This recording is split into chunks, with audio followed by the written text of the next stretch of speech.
नमस्कार, मैं हूं के महंतो। स्वागत करता हूं आप सभी को अनसेन टू चैनल का एक और नया वीडियो में। आज हम बात करने वाले हैं नेताजी सुभाष चंद्र बोस के डेथ के बारे में। कहा जाता है 18 अगस्त 1945 को नेताजी ने एक प्राइवेट प्लेन के जरिए रूसिया जाने के टाइम ताइवान के अंदर प्लेन क्रैश हो जाने के कारण उनके मृत्यु हो गया था। लेकिन बहुत आदमी को मानना है नेताजी का प्लेन क्रैश में मृत्यु नहीं हुआ था, उन्होंने जीवित थे। अगर जीवित थे तो गए का क्यों लोगों के सामने नहीं आए? एक्चुअली सच क्या हो सकता, सब कुछ जानेंगे। आप लोगों ने वीडियो के साथ अंत तक बने रहिए। 18 अगस्त 1945 को सुभाष बोस की ताइवान में एक प्लेन क्रैश से मौत हो चुका है। ये बात आज तक हमें बताया गया है, जिसको आज तक हमने मानते हुए आ रहे हैं। जब सुभाष बोस के मृत्यु का स्टेटमेंट गवर्नमेंट का तरफ से बताया गया, तब से हमने आज तक उस पर विश्वास और भरोसा नहीं कर पाया, जिसके चलते भारत सरकार को पहले एक कमेटी बनाना पड़ा, उसके बाद में 2 कमीशन बनाना पड़ा। लेकिन उसके बावजूद नेताजी के डेथ को लेकर कभी भी वेरिफिकेशन का सही रिपोर्ट नहीं मिल पाया। आज तो कुछ लोग मानते हैं कि नेताजी यूपी में एक बाबा का भेष में रहते थे, कुछ लोग मानते हैं प्लेन क्रैश में उनके मौत हो गया, कुछ लोग मानते हैं उन्होंने रूसिया में 1970 तक थे। ये सभी के बारे में पूरे डिटेल्स के साथ आगे चलकर इस वीडियो में हम बताने वाले हैं सारे रियलिटी। 23 अगस्त 1945 को जापान का टोक्यो से भारत को बताया गया कि नेताजी सुभाष चंद्र बोस का 18 अगस्त 1945 को ताइवान में एक प्लेन क्रैश से मौत हो चुका है। मौत हो जाने के 2 दिन के बाद वहीं पे ही उनकी अंतिम संस्कार कर दिया गया और उनके अस्थियां को जापान के टोक्यो में रखा गया। नेताजी के मृत्यु को लेकर मैसेज जापान से आया, वो भी मृत्यु के 5 दिन के बाद। ना उनके डेड बॉडी दिखाया गया, ना अंतिम संस्कार करने के लिए उनके किसी फैमिली मेंबर को बुलाया गया। खाली अनाउंसमेंट आया कि नेताजी का मौत हो चुका है, जो कि मौत होने का कुछ भी प्रूफ नहीं। इसीलिए बहुत लोग मानते हैं नेताजी जिंदा थे, उनके डेथ नहीं हुआ था। उसके बाद जब 1947 में हमारा देश आज़ाद हुआ, तब हमारे बहुत सारे देशवासी गवर्नमेंट के सामने मांग की नेताजी के बारे में इन्वेस्टिगेशन करने के लिए। लोगों से नेताजी का डेथ को लेकर इन्वेस्टिगेशन का मांग जब दिनों पे दिन बढ़ने लगा, तब उस घटना का करीब 10 साल के बाद 3 दिसंबर 1955 को प्राइम मिनिस्टर जवाहरलाल नेहरू नेताजी के डेथ के बारे में इन्वेस्टिगेशन करने के लिए एक कमेटी बनाने का प्रतिश्रुति दिया पार्लियामेंट से। उसके बाद 5 अप्रैल 1956 को एक कमेटी बनाया गया, जिसका नाम था शाहनवाज कमेटी। जिस कमेटी का मुख्य नेहरू गवर्नमेंट का एक minister parliament secretary Shahnawaz Khan थे। जिस कमेटी का मेंबर नेताजी के बड़े भाई सुरेश चंद्र बोस को भी रखा गया था। और इसमें तीसरा पर्सन जो थे वो है एस.एन. मित्रा, जो अंडमान एंड निकोबार आइलैंड का चीफ कमिश्नर थे। ये कमेटी इंडिया, जापान, थाईलैंड और वियतनाम में इंक्वायरी की। कोई सारे फैक्ट निकला वहां से, लेकिन हैरान करने वाला बात यह था, ये कमेटी ताइवान, जहां पे नेताजी का मृत्यु होने का बताया जा रहा है, वहां पे इन्वेस्टिगेशन करने के लिए नहीं गया था। ये कमेटी 4 महीने में ही अपने रिपोर्ट गवर्नमेंट को सबमिट कर दिया था, जिसमें शाहनवाज खान और एस.एन. मित्रा ने माने थे कि नेताजी की मृत्यु 18 अगस्त 1945 को ताइवान के प्लेन क्रैश में ही हुआ था।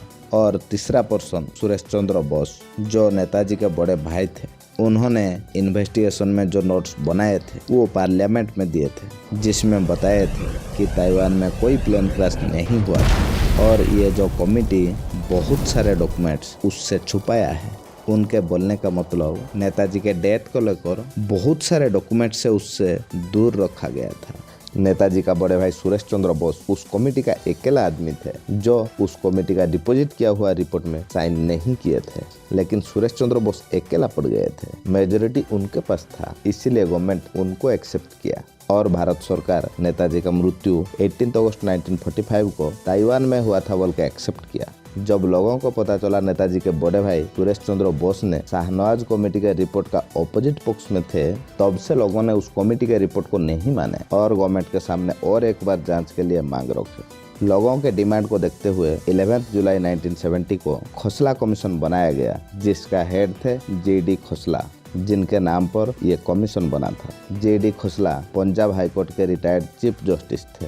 खोसला कमीशन जब आपने फाइनल रिपोर्ट सबमिट किया, उसमें देखने को मिला शाहनवाज कमेटी के रिपोर्ट के साथ इनके रिपोर्ट 100% मैच करता था। इसमें कुछ भी चेंजेस नहीं देखने को मिला। तब कांग्रेस का एक एमपी सत्यनारायण सिन्हा खोसला कमीशन का रिपोर्ट को गलत बताते हुए कहे थे नेताजी रूसिया के साइबेरिया का जेल के सेल नंबर 45 में कैद है। इतने डिटेल के साथ उन्होंने बताए थे, लेकिन खोसला कमीशन कांग्रेस एमपी सत्यनारायण सिन्हा के दावे को इग्नोर कर दिया। इस बार भी जब एक लोक प्रतिनिधि एक एमपी कमीशन का रिपोर्ट के ऑपोजिट जाके नेताजी जिंदा होने का दावा किया, तब लोगों ने पहले जैसा इस खोसला कमीशन का रिपोर्ट को भी नहीं माना। उसके बाद तो बहुत सारे लोगों ने नेताजी भारत में होने का दावा किया। यूपी में एक बाबा का भेष में नेताजी जीवित है बोल के लोगों के बीच में बातें बहुत तेजी से फैला। लोगों को इस तरह बातों को ध्यान में रखते हुए जब 1999 में अटल बिहारी वाजपेयी के सरकार आया, तब और एक बार एक कमीशन का गठन किया गया जिसका नाम था मुखर्जी कमीशन, जिसका हेड थे MK. Mukherjee. MK. Mukherjee supreme court का एक जज थे। मुखर्जी कमीशन जब आपने इन्वेस्टिगेशन शुरू किया, तब उन्होंने खुलासा किया कई सारे डॉक्यूमेंट्स जो नेताजी के डेथ के रिलेटेड था, वो सभी को पिछले कमीशन और कमिटी ने डिस्ट्रॉय कर दिए थे, जिसके चलते मुखर्जी कमीशन को इन्वेस्टिगेशन में बहुत प्रॉब्लम हुआ था। फिर भी उन्होंने जापान के जहां पे नेताजी का अंतिम संस्कार हुआ था, वहां से एक रिपोर्ट प्राप्त किया, जिससे पता चला 22 अगस्त 1945 को नेताजी का वहां पे अंतिम संस्कार नहीं हुआ।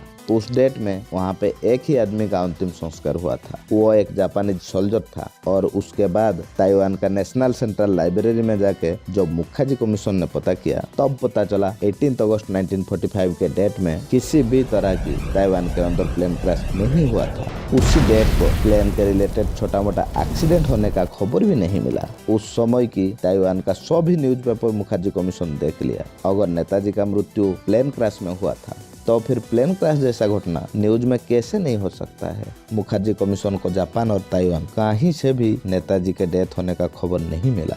ताइवान गवर्नमेंट का तरफ से भी मुखर्जी कमीशन को बताया गया था 18 अगस्त 1945 को ताइवान के अंदर किसी भी प्लेन का क्रैश नहीं हुआ था। दुनिया का हर एक देश में जहां जहां सुभाष बोस के डेथ का रिलेटेड तथ्य मिलने का संभावना था, वहां जाके मुखर्जी कमीशन ये केस के सारे 131 विटनेस को मिलने के बाद 336 पेजेस का एक रिपोर्ट 2005 में गवर्नमेंट के सामने डिपोजिट किया। नेताजी जहां भी थे 2005 तक उनके डेथ हो चुका था, लेकिन नेताजी का ताइवान में प्लेन क्रैश में डेथ नहीं हुआ था। ये बात मुखर्जी कमीशन पूरे जांच के बाद बताया। अगर मुखर्जी कमीशन के रिपोर्ट के अनुसार नेताजी के डेथ ताइवान के प्लेन क्रैश में नहीं हुआ था, तो फिर नेताजी कहाँ थे, क्यों देशवासी के सामने नहीं आ रहे थे? ये सब इसी वीडियो में आगे चलकर जानने के लिए कोशिश करेंगे। कुछ लोग मानते हैं द्वितीय विश्व युद्ध का विलेन जर्मनी का हिटलर सुसाइड करने के बाद वहां से नेताजी के आजाद हिंद फौज को मिलने वाला मनी, फूड और वेपन्स का सप्लाई रुक गया था, जिसके चलते नेताजी का आजाद हिंद फौज दुर्बल हो गया था। बाद में जब 6 और 9 अगस्त 1945 को जापान का हिरोशिमा और नागासाकी में 2 न्यूक्लियर बम गिराया यूएसए, तब उसका 6 दिन के बाद ही 15 अगस्त 1945 को जापान यूएसए के सामने सरेंडर कर दिया। जब जापान 15 अगस्त 1945 को सरेंडर कर दिया, तब नेताजी का आजाद हिंद फौज पूरा अकेला पड़ गया। तब नेताजी पकड़े जाने का डर से जापान सरेंडर करने का 3 दिन के बाद में ही 18 अगस्त 1945 को ताइवान में प्लेन क्रैश का बहाना बनाया। उसके बाद यूपी में एक बाबा का भेष में रहने लगे। ये बात को बहुत सारे लोग मानते थे और कुछ लोग मानते थे रीजन सेम जर्मनी और जापान द्वितीय विश्व युद्ध में हारने के बाद अंग्रेज के हाथों में पकड़े जाने का डर से रूसिया चले गए थे, लेकिन वहाँ रूसियन गवर्नमेंट उनको जेल में डाल दिया। कहा जाता है रूसिया के जेल में ही उनके मृत्यु हो गया। मैं नेताजी के बारे में विचार रखने वाला 2 टाइप का लोगों के बारे में बताया। ऐसा ही और 6-7 टाइप का लोग थे।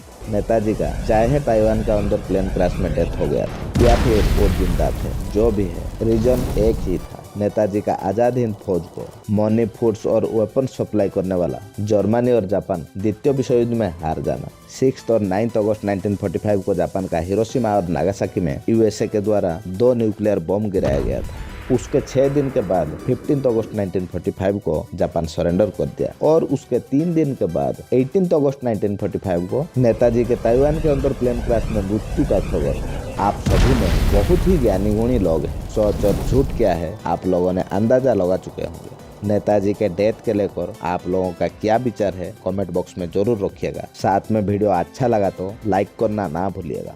बस आज के लिए इतना ही। Thank you for watching.